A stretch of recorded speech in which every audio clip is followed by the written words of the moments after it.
Hi everyone.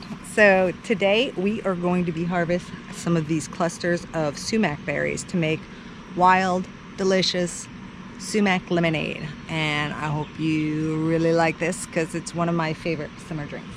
Okay, so let's get to it. This is a grove of sumac. Some people are concerned about identification because of poison sumac. But poison sumac has white berries and they're not in these clusters. This is the staghorn sumac, which is most common in northwest New Jersey. And you can see the hairs on the stem and on the berries.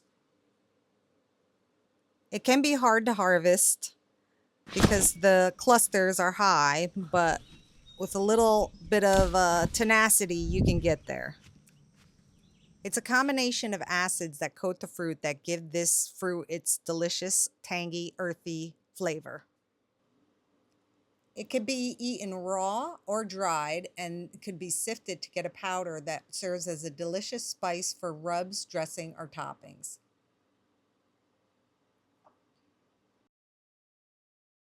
What I normally do is take one fruiting cluster and I put it in a quart mason jar, pour cold water, cool or cold water till full, and then I would go and I would massage the fruit in the cold water so that I was breaking up all the acids that I spoke about, because it's the acids, these red hairs that have the acidic quality that give it the flavor, the tart, lemonade-y flavor.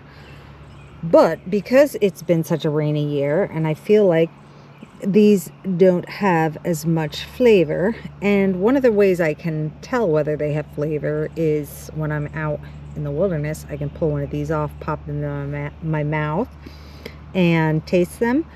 Or they also have a much more intense smell. These don't smell all that much, so I'm assuming they're not going to taste as delicious this year. But I wanted to share it with all of you because in your area you may not have experienced rain and you might have perfect, beautiful, deep red fruiting clusters that you can try this and enjoy the tons of nutritional benefits from eating or drinking your wild edibles in this case.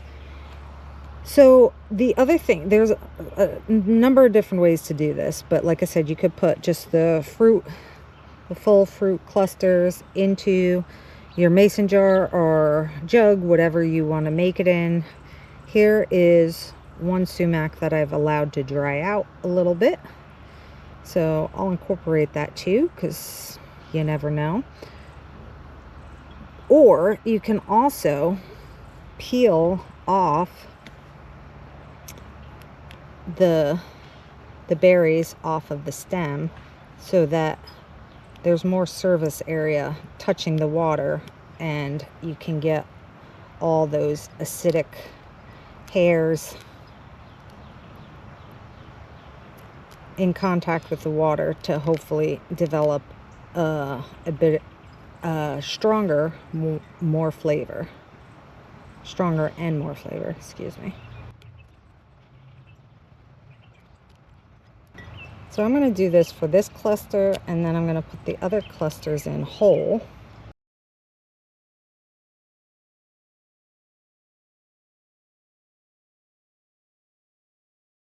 And then I just have a jug of cool water that I'm going to pour it into here.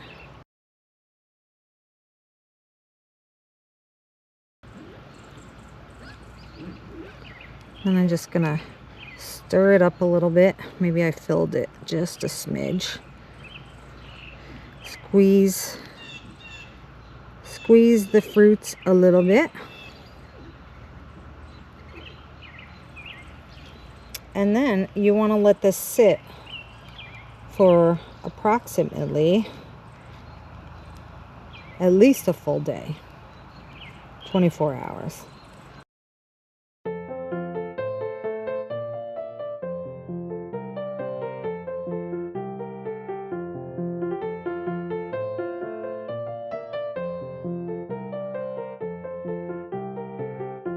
So I'm going to put a lid on this and I'm gonna let it sit overnight. I actually like to put mine in the refrigerator, and you can stir it up whenever you think about it. And we'll take another look at what this looks like tomorrow. We'll see you guys then. Good morning, everyone. So we have our infused sumac water in an empty jar. Now, to strain this, I normally would use a cheesecloth or a very fine mesh strainer, but not everybody has those things, so I'm going to show you how to do it with good old-fashioned paper towels. So what you would do is just stick the paper towel down in the jar a little bit to create a little well to pour your sumac water into. And you can see the color. I can tell it's not going to be quite as strong as it would be a little bit later in the year, but I definitely want it to show you how to do that because it's just about harvest time the next week, 2 weeks, 3 weeks, 4 weeks even, and I want you to know how to do this if this is of interest to you. So I'm just going to take this jar, and some of it'll spill, don't worry about it, and then I'm just going to pour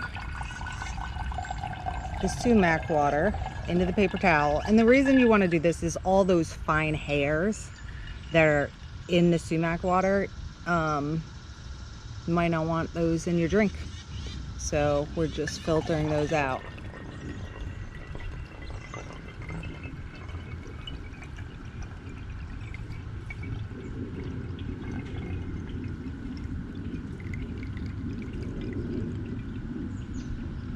Looks like we might have a little hole in there. I'm not too concerned about a little bit. And if you want, you can take the sumac berries or the clusters and squeeze them. Get a little more flavor, a little more drink.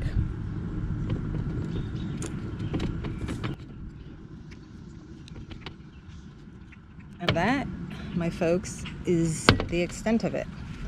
Pretty easy. Move that over to the side. That can go in the compost bin. Wipe my hands on my pants a little bit.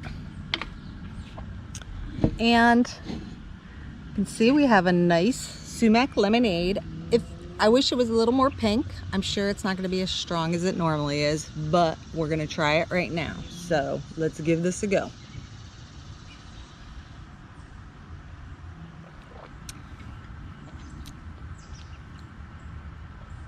Yeah, definitely not as tangy, tart as the lemonade usually, but it's still very good. It's more earthy today.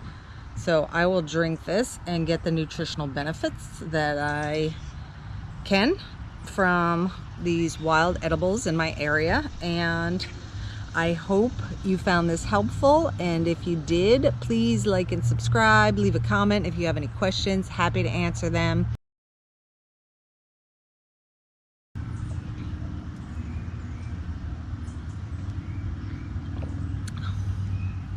Yum.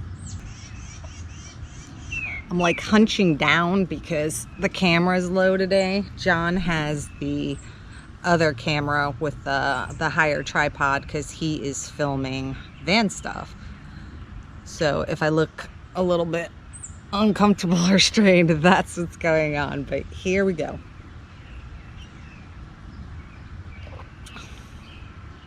Yeah, delicious. Not as tangy and lemonade-y as it would be if I harvest the berries, which I will. I'll harvest more berries as time goes on and just keep making sumac lemonade as long as sumac is available in our area. But it's got a very nice earthy, little earthy tart flavor is what I would call it today. And it's delicious. I hope you enjoy it and have a good one. We'll see you next time. Bye.